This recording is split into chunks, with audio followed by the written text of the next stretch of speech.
presentaron, soy parte del grupo de gestión ambiental de acá de la IDEA Pergamino. Les vengo a presentar solo como un portavoz, vamos a decirlo, son resultados del grupo de trabajo. Y bueno, la idea va a tratar de presentar algunos resultados y tratar de encontrar algunos tips al momento de intensificar, digamos, la secuencia de cultivo y ver el impacto que tiene sobre el suelo. Específicamente, vamos a ver que muchos de los resultados están orientados al estudio del efecto del impacto sobre materia orgánica, ya que consideramos, digamos, que la materia orgánica la tomamos como un indicador base de la calidad del suelo, a pesar que muchas veces es difícil encontrar relaciones directas entre productividad y materia orgánica en la zona, salvo en momentos cuando hablamos que tenemos problemas de erosión, que hay una relación directa, pero en situaciones normales es muy difícil encontrar relaciones entre producción y materia orgánica, pero sí empezamos a encontrar relaciones entre materia orgánica y fertilidad química, física y biológica del suelo, que a su vez empiezan a mover otras funciones del suelo, como están relacionadas con la actividad biológica, el reciclado, disponibilidad de nutrientes, estructura, infiltración. En base a esto la primera pregunta que nos hacemos es ¿de dónde venimos en los suelos acá de la Pampa ondulada? ¿Cuál es nuestra historia previa en el estado que estamos hoy? Básicamente, la historia agrícola de la Pampa ondulada se puede diferenciar en dos etapas. Una primera etapa que está relacionada hasta el año, desde el inicio aproximadamente de 1900 hasta 1990, que está relacionada con el laboreo del suelo, y de 1990 en adelante, que corresponde a una situación, digamos, con la introducción de la siembra directa. De este primer periodo, en el primer periodo de la agricultura, bajo laboreo convencional, se perdieron aproximadamente un 28% de las reservas de carbono orgánico y un 38% de nitrógeno orgánico del suelo. Hay que considerar que los suelos de la Pampa ondulada partieron aproximadamente de situaciones de 4,7% de materia orgánica, y al finalizar este periodo, a los 100 años aproximadamente, llegaron a aproximadamente un porcentaje de 3,2% de materia orgánica en los primeros 20 centímetros del suelo.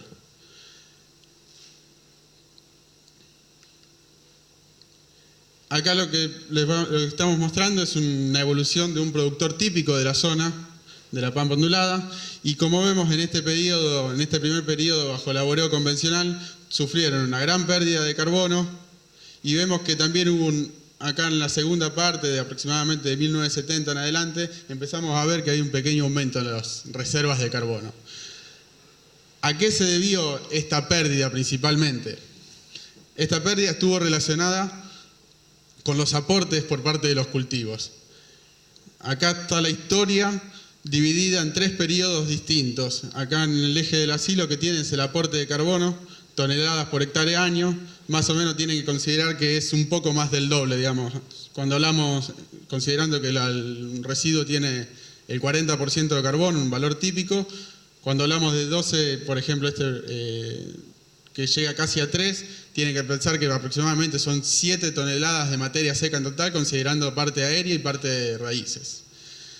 Cuando vamos del primer periodo de la agricultura, básicamente las rotaciones estuvieron caracterizadas por los cultivos de lino y maíz, y los aportes promedio, considerando que se realizaba la quema de rastrojos para preparar el suelo, estuvieron aproximadamente en 2,8, 2,9 toneladas de carbono por hectárea año. En ese mismo periodo, de 1910 a 1947, hubiesen sido necesario aportar 12,8 toneladas de carbono para mantener la situación inicial de carbono del cual partieron los suelos de pradera de la Pampa ondulada, que recuerdan era aproximadamente 4,7 de porcentaje de materia orgánica. Ya en el segundo periodo tenemos un reemplazo del lino por el cultivo de trigo, y con la aparición de la cosecha mecánica, lo que tenemos es que se termina se corta el periodo de quema de rastrojos, y a pesar de esto, los aportes de residuos por parte de los cultivos fue similar al primer periodo. Si ustedes recuerdan, esta es la primera parte de la curva que venía en descenso, hasta 1970. Y en este periodo, considerando de dónde se partió en 1948, hubiese sido necesario aportar cerca de 6 toneladas de carbono, o sea, unas 13, 14 toneladas de materia seca por hectárea año. Y de 1970 en adelante lo que tenemos es que en 1970 se incorpora el cultivo de soja y la secuencia de cultivo, y a su vez, con la introducción de labranzas más conservacionistas como son el cincel, hay un doble juego acá. Por un lado, aumentan los aportes de carbono, ya sé que se hacía básicamente una rotación que se puede identificar como un maíz, trigo, soja de segunda. Ese trigo vuelve a un periodo de quema, se quemaba el rastrojo de trigo para preparar la tierra para hacer la soja en fecha de segunda siembra. Y como ven, la curva venía bajando el carbono orgánico del suelo y llegaba al punto mínimo. En ese punto mínimo, al inicio de este periodo, hubiese sido necesario aportar 2.6 toneladas de carbono. Pero el aporte de un productor típico de acá estuvo cerca de 4. Por eso es que ven que la curva cuando bajaba hay un leve periodo que empieza a aumentar a secuestrar carbono. Eso está explicado en parte por aumento en los aportes y a su vez una reducción o en la introducción de labranzas más conservacionistas. Desde 1990 en adelante tenemos como símbolo, digamos, el cambio más importante, está marcado por la introducción de la siembra directa y a su vez por cómo paso año a año el cultivo de soja empieza a ganar superficie. Acá estamos hablando de a partir de suelos un poquito más ricos, los otros terminaron en 3,2, estos están un poquito más elevados, pero están dentro del rango de los contenidos de materia orgánica que tenían cuando terminó el periodo de laboreo. Y los esquemas que se mantuvieron de productores, que se mantuvieron bajo un esquema de rotación relativamente un poco más intensiva, llegaron hasta la actualidad, mantienen reservas un poco más ricas, de 45 toneladas de carbono por hectárea año, que son aproximadamente 3,1 de materia orgánica, y los que fueron al esquema de tendencia al monocultivo de soja, en la actualidad estamos hablando de 40 toneladas de carbono por hectárea, que son aproximadamente 2.8 de materia orgánica, y esto, digamos, acá los productores que se mantuvieron bajo el esquema de rotación representan aproximadamente el 13% de los productores. O sea que hoy podríamos empezar a decir que este valor 2.8 es un valor de contenido de materia orgánica zonal promedio. Como ven, a pesar de la siembra directa, digamos acá nuevamente, bueno, esta es la imagen que tenemos de la campaña 2015-2016, y lo que ven en verde sería el cultivo, la superficie cubierta por cultivo de soja. Esta es la realidad que tenemos y la que tenemos que ver qué es lo que tenemos que empezar a mitigar, a mejorar.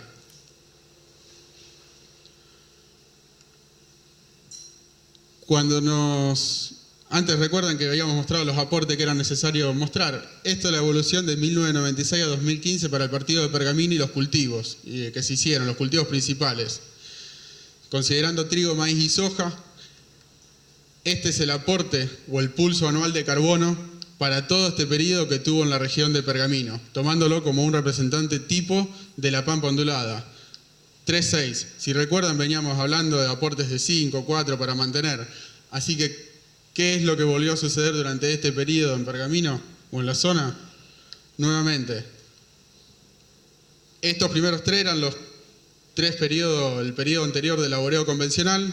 Recuerdan que en el último periodo había empezado a aumentar.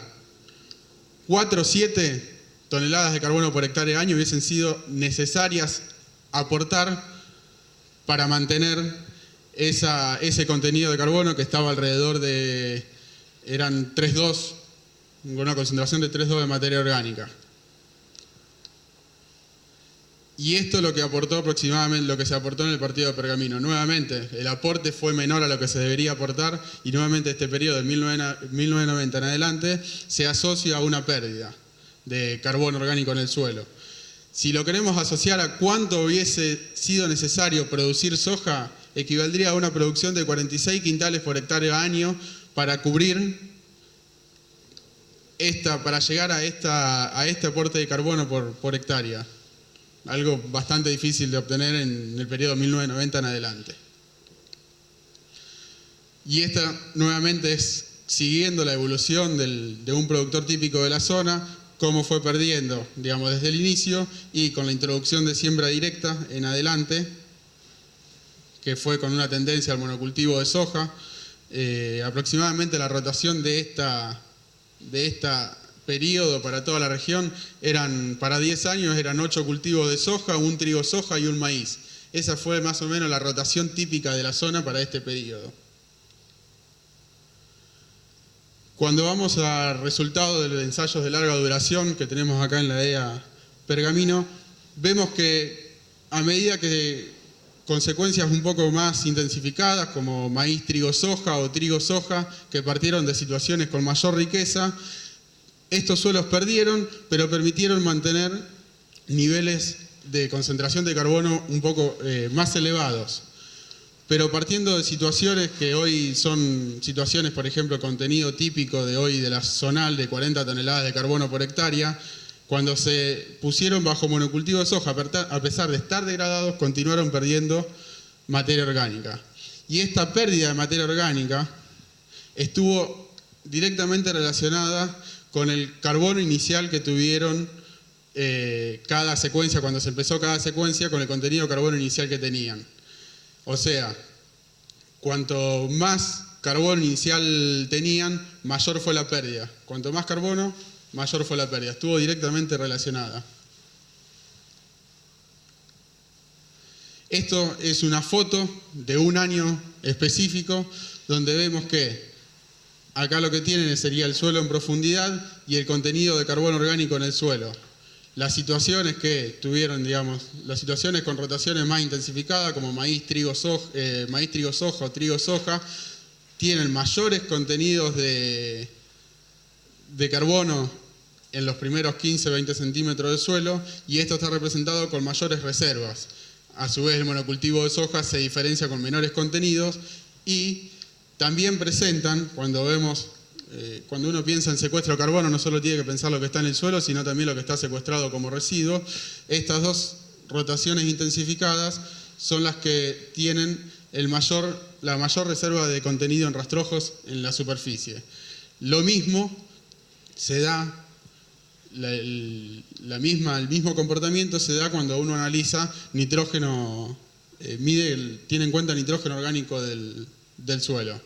Nuevamente, las secuencias intensificadas tienen mayores reservas en el suelo, mayores reservas en los rastrojos, por lo tanto una mayor reserva total de nitrógeno y de carbono.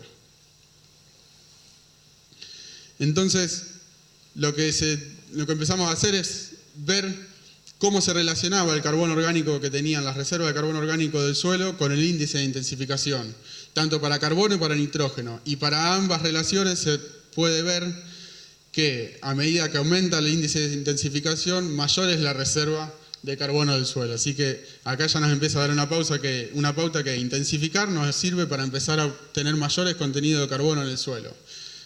Este punto acá, 1, está representado por una pastura. El mismo comportamiento se da también para nitrógeno. Entonces la pregunta, ¿es posible mejorar los suelos de la región? Partiendo de situaciones que son típicas de la pampa ondulada, que es acá 1,6 de carbono orgánico, de contenidos de 1,6% de carbono orgánico, vemos, y acá en el eje, abajo en el eje de las X, tienen distintas secuencias y con distinto grado de intensificación. Lo que vemos que partiendo de situaciones degradadas, ya con rotaciones base agrícola, soja, trigo, soja, maíz, permite aumentar levemente las reservas de carbono. Ahora bien, partiendo de situaciones similares y transformando y pasándose a un monocultivo de soja, la tendencia es perder. El solo hecho de incorporar, de intensificar un monocultivo de soja con un cultivo de cobertura previo, ya vemos que este inicio se corresponde con este estado, digamos. Cuando se llegó a este nivel del monocultivo de soja, se incorporó cultivo de cobertura en la rotación y vimos que en un muy corto periodo en el suelo se secuestraron 4 toneladas en poco tiempo, creo que fueron 4 años. En 4 años se mostró un aumento de 4 toneladas de carbono en el suelo. Cuando pasamos a otra secuencia de baja intensidad, que son similares a esta, vemos la de maíz-soja, que es similar en intensificación a la de soja, trigo, soja, maíz, o podemos hablar, digamos, que es similar de tener un cultivo por año, al igual que el monocultivo de soja. Vemos que se lograron mantener las reservas con las cuales partió, pero a diferencia del monocultivo de soja, el solo hecho de tener maíz en la rotación le permite mejorar los aportes y permite mantener el estado, por lo menos inicial, de los suelos. Ahora, la intensificación de esta secuencia maíz-soja, con sus respectivos cultivos de coberturas antecesores, también muestran secuestro de carbono. Ahora la pregunta que nos hicimos es, ¿qué sucedería si queremos mejorar los suelos intensificando solo con cultivos agrícolas, cultivos de producción? Partiendo de situaciones típicas de la región, si lográramos mantener en el tiempo rotaciones como maíz, trigo, soja o trigo, soja, la tendencia, mediante modelización, la tendencia es que se podría llegar a secuestrar carbono. Así que acá nos damos una pauta de que intensificar la secuencia de cultivo, acá nos muestra que podríamos mejorar rápidamente las reservas actuales de carbono del suelo. Ahora bien, acá, a diferencia del cuadro anterior, lo que tenemos es comparación de 3 sistemas distintos de producción. Como ven, acá el primero es una producción de specialties, que básicamente son únicamente producción de cultivos con precio diferencial, ¿no? El segundo es soja, trigo, soja, maíz, y el monocultivo de soja, que partieron acá la línea roja ahí es la situación inicial. Lo que vemos es que no solo tanto la producción de specialty, que como ven acá, tiene una diversidad de 7 cultivos en 9 años, y el soja, trigo, soja, maíz, digamos, son 3 tipos, están sumadas, las 2 sojas se consideran como que son el mismo tipo de residuo, dejan el mismo tipo de residuo, mismo cultivo. Son 3 cultivos en 9 años, y la soja, un cultivo de 9 años, que es la duración del estudio. Lo que vemos que con aportes menores, pero con mayor diversidad de especies por año, se logra mantener también las reservas actuales de carbono. Y ambas, tanto con mucho menos diversidad de cultivo, pero con un mayor aporte de carbono, también mantienen la misma reserva de carbono y se diferencian obviamente de lo que es el monocultivo de soja. ¿Esto a qué se debe? A que cuando uno tiene diferentes coberturas a través del año o a través de los diversos años, las distintas características específicas que tienen los residuos generan o pueden introducirse o aprovechar distintos nichos y tener distintas cinéticas de crecimiento y acumulación de nutrientes, lo cual es, considerando profundidad de enraizamiento, longitud, diámetro, la superficie específica que tienen los residuos, la capacidad de retención de agua de esos residuos, ayuda a que también se pueda secuestrar carbono. A pesar de que tienen, fortalecen, vamos a decirlo, distintos tipos de residuos, fortalecen distintos microorganismos del suelo y por lo tanto lo hace más fuerte al suelo. Es como considerar el caso por ejemplo, de la atracina. Cuando uno aplica atracina todos los años, los microorganismos se empiezan a especializar y la logran degradar. Cuando uno quiere, año a año, si quiere tener control con atracina, lo que pasa es que aumenta la dosis. Bueno, es similar. Si uno pone el mismo tipo de residuo todos los años, los bichos que están en el suelo se especializan y lo degradan. Cuando uno varía esos tipos de residuos, la biota es mucho más diversa y mucho más resiliente. Acá en una imagen vemos, por ejemplo, las distintas formas o características comparando un residuo de maíz contra colza, trigo o arroz.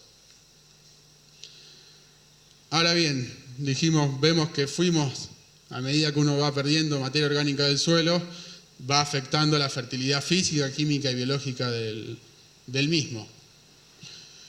Uno de los indicadores que medimos y que consideramos en el suelo es la estabilidad estructural. En este cuadro de acá arriba, lo que pueden ver es el índice de estabilidad de los agregados. En 20, menor a 20 es inestable, de 20 a 40 medianamente estable y de 40 y arriba de 40 estable. en su relación con el contenido de carbono en el espesor de 0,5. Lo que vemos es que tiene una rápida respuesta al aumento de carbono. A medida que uno aumenta el carbono en ese contenido de suelo y aumentando relativamente poco, uno tiene un aumento importante en la estabilidad de los agregados. Pero si uno analiza un poco más de detalle, lo que puede ver es que esto no es así, no es por lo menos tan así, sino que la calidad de ese carbono, de dónde proviene esa materia orgánica, tiene mucho que ver con la estabilidad de los agregados. Y lo que podemos ver es que los agregados, cuando son estables, de medianamente estables, los mayores valores, son secuencias de cultivo que en su rotación tenían maíz. Entonces, acá ya estamos dando, si queremos intensificar para mejorar la calidad de los suelos, otro tip que hay que tener en cuenta es que el maíz es un punto importante para mejorarlos. Y lo anterior fue con agricultura continua. Con introducción de cultivos de cobertura, también tenemos una situación similar. La intensificación con cultivos de cobertura, en general, trae un aumento de la estabilidad, una mejora en la estabilidad de los agregados, acá está comparado contra un testigo. Lo mismo también en mayor profundidad, también se ven, a pesar de que en profundidad las estabilidades siempre son menores, se ve que tanto la incorporación de gramíneas como, sobre todo de las gramíneas como avena, cebada y regras, también producen un aumento en la estabilidad de los agregados en el horizonte 10-20.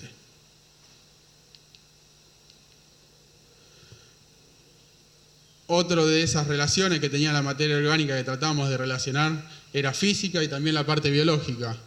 La introducción de cultivos de cobertura, cuando consideramos cultivos de cobertura, también afecta directamente, mejora el carbono, la biomasa microbiana en comparación a situaciones testigo en las cuales, esto es una rotación maíz-soja, las cuales no tienen cultivos de cobertura.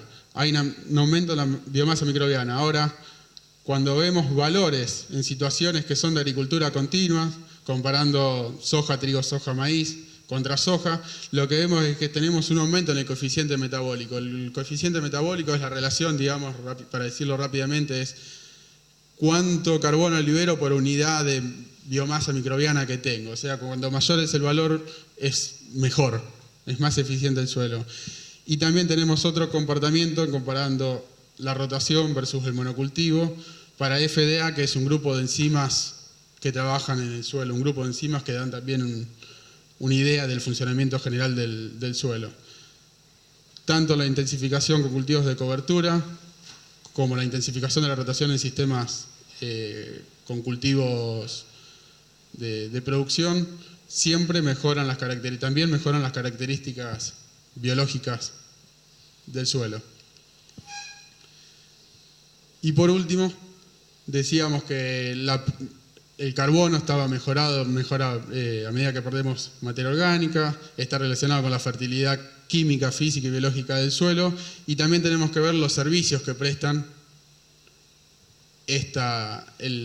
la materia orgánica en el suelo.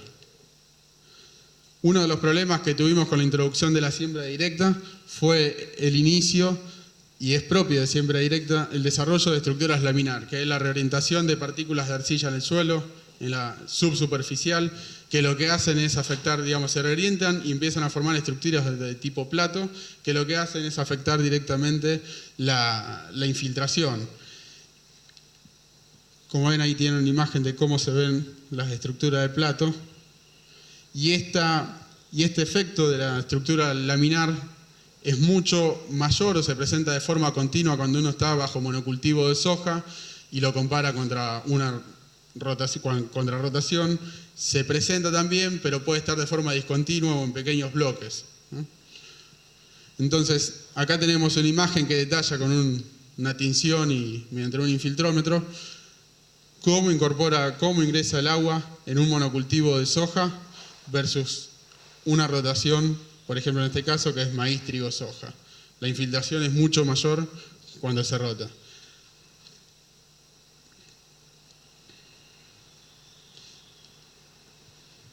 Y otro, la infiltración está relacionada directamente también si el agua no infiltra, lo que empezamos a tener son problemas de agua que está en exceso en la superficie y es agua que está dispuesta a escurrir y empezar a erosionar. Si estamos en situación de media loma, en situaciones soja es una tendencia al monocultivo de soja y R una rotación, a pesar que no son rotaciones muy intensificadas, sí hay presencia año a año de maíz, trigo y rotación con soja como cultivo de segunda y de primera. Sí, lo que vemos es que la rotación no es suficiente para detener la erosión del suelo. Ahora, en situaciones de loma, cuando comparamos soja contra rotación, sí lo que se observa es que el solo hecho de rotar reduce hasta 3 veces la cantidad de sedimentos erosionados. Acá es con una lluvia bastante intensa. Pero bueno, en la loma sí hay un efecto de la rotación. Por lo tanto, para cerrar y hacerlo rápido, la idea es que si queremos mejorar los suelos, no solo es el hecho de intensificar, sino que es también la diversificación de los residuos muy importante para secuestrar carbono, mejorar la fertilidad física, química y biológica y tener una mejor actividad biológica, un reciclado, disponibilidad de nutrientes. Si queremos que este motor empiece a funcionar, es necesario intensificar y diversificar.